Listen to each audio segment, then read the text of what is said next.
Hello guys, for today's video, magluluto tayo ng ginisang eggplant or talong.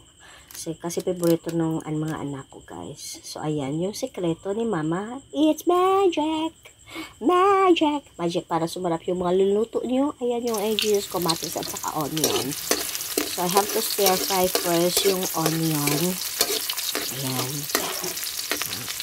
Ayan, bumango na yung onion. So, pwede na ilagay yung kamatis. O, ini-cooker na saan yung kamatis mo. Okay.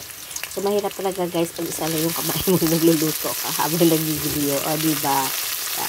Chance experience yan ng lahat ng mga vlogger pag wala kang videographer. So, kailangan.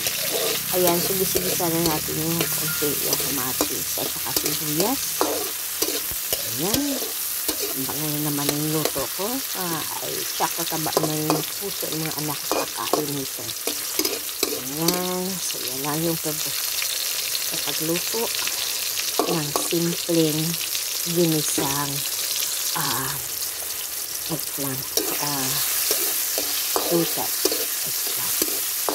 Ayan. So, a while ago guys, bago ko yan nag-gisa ng kamatis at saka sibuyas. So, yung eggplant o yung talong, so, i-grilled ko siya muna. Masarap kasi pag nag-grilled mo muna yung talong bago siya balakan, mabango kasi siya. So, ayan na guys, nilagay ko na yung binalatan ko na inihaw na talong. Ayan.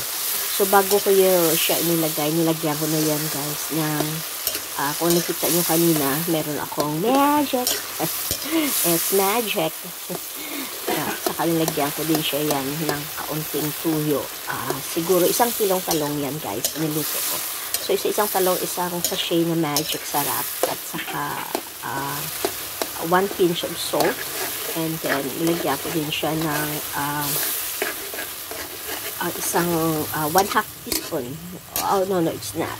Nilagyan ko pala yan ng mga 3 kutsara tuyo. Ayan. Half teaspoon kutsara. At yung ginamit ko dyan, ko kapag lagay kanina ng tuyo. Ayan. So, yan na kasi ito yung minuto ko guys for today's video. Yan, ang gusto ng mga anak ko. Simple-simple lang. Ayaw nyo nilalagyan ng ano-ano pa.